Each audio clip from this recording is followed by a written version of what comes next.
you had not authorized that sharing of the report that was given out. But now it is time for the launch of the National Lifestyle Audit Campaign.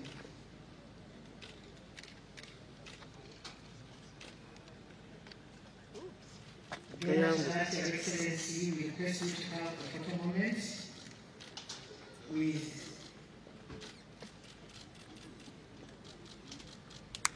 the Minister of Ethics and Integrity, the Minister of State for Ethics and Integrity, the Inspectorate of Government, which I represent now, submits its report to Parliament and gives a copy to you twice a year as required by law. However, in summary, I'll give you a report of our status for the period 2019 to 2021.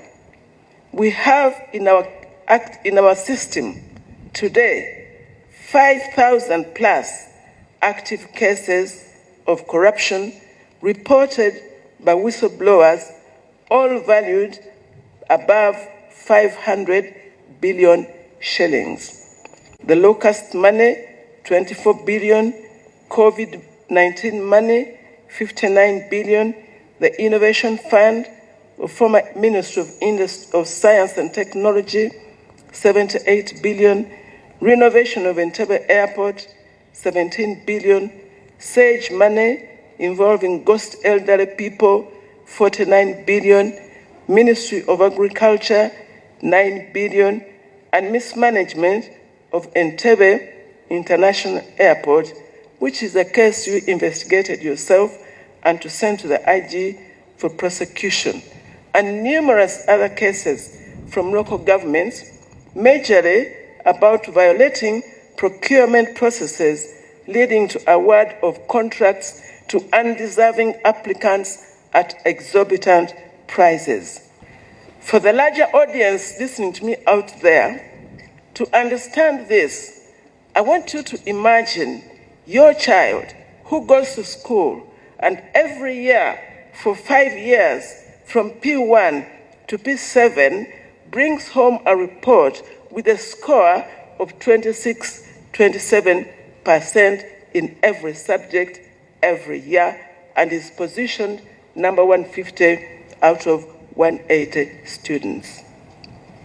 It would be heartbreaking for the parent, and that's how we should feel, and that's why we commemorate the International Anti-Corruption Day to reflect on corruption issues in our countries. With support from GIZ, the Inspectorate of Government undertook a study to establish the estimated cost of corruption in Uganda. And this was our findings, Your Excellency. If you look on page 6 in the document before you, this study estimated that Uganda loses anything up to 10 trillion shillings per year from avoiding taxation, user fees in public utilities, health care and education issues, security provision, that is police, procurement and budgeting, and others. Through those, Uganda could be losing up to 10 trillion shillings a year. And when you put in absenteeism from work in public sector and environmental degradation, it could easily go up to 20 trillion per year. Your Excellency, if we could just save that money, that 10 trillion per year, and using the parish model, divide it among the estimated 10,000 parishes of Uganda, each parish could easily receive an extra 1 billion per year. And I'm here asking everybody to shrink into yourself and go back to your parish and think what 1 billion shillings per year would do to your parish. And I've gone back to coach Your Excellency, Bugona Parish, and I'm thinking, if in year one, Bugona Parish could have government inject 1 billion shillings in Bugona Parish Circle, everybody would find employment to do their farms, to build their businesses, to improve their welfare, and to send their children to school. And if in year two, 1 billion was used to buy laptops for each student from P1 up to university and tertiary institution, every student in Bugona Parish would have a laptop, and this would close the gaps between those who can study online and those who can't study online, and those who have access to the World Wide Web with so much information, and those who do not have access to that. And if in year three, we used our billion to extend electricity to Bugona Parish in Ikochi, and in year four, piped water, and in year five, provide a well-equipped health facility, complete with a resident doctor's resident, Bugona Parish would be transformed in 5 years. And all parishes of Uganda could be transformed in 5 years.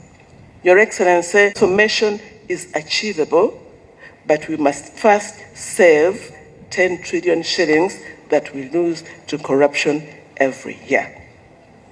Your Excellency, this calls for stepping up the war against corruption by going back to the war room to review the strategy. And one of the things that we need to consider is whether, after all this effort, after all this resource, the designated warriors against corruption, and I mean us, the elite, employed in anti-corruption agencies, even non-state actors in civil society, even the donors, are we ideologically competent to fight the war? Do we feel, let alone understand, the pain of corruption? Is it possible for us to own the war when we have nothing to lose? Is it really our war? As the elite who discuss corruption in our air-conditioned boardroom, five-star hotels, chauffeur-driven top-of-the-range vehicles with our seven-figure salaries and guaranteed healthcare insurance policies for ourselves and our families, is it our war? Do we know about the pain of corruption that we should pour our hearts into the war? We are merely, you hate to use this word, but that's what it means. When you are paid to fight a war, then you are a mercenary. Because whether we lose the war or we don't lose it, like we've done all these years, we still get paid. Some of us are even practitioners and beneficiaries of corruption, using the very offices we occupy to fight corruption. So whose war is it? In Uganda they say, Ani nanyini mufu, who is the bereaved, whom we should console and help with funeral arrangements. Ani nanyini mufu. Whose war was the war against apartheid and slavery? Many Europeans, Your Excellency, supported and participated passionately in the war against apartheid and slavery. But it was not their war because they had options in case they lost the war. None of us in this tent and air-conditioned government or civil society officers would die because there's no medicine in Mulago Hospital, because we have health insurance and options of even going abroad for medical treatment, whether we lose the war on corruption or not. That person who will die because there's no medicine in Mulago, or bury a loved one because there's no medicine in Mulago, and she or he has no option, is the owner of this war and must be recruited to be the foot soldier. Your Excellency, this is the new strategy at the Inspectorate of Government, to recruit all ordinary Ugandans into the war against corruption through civic education and mindset change. Prevention strategy that we promised you when you saw us in and sent us away to go and take office.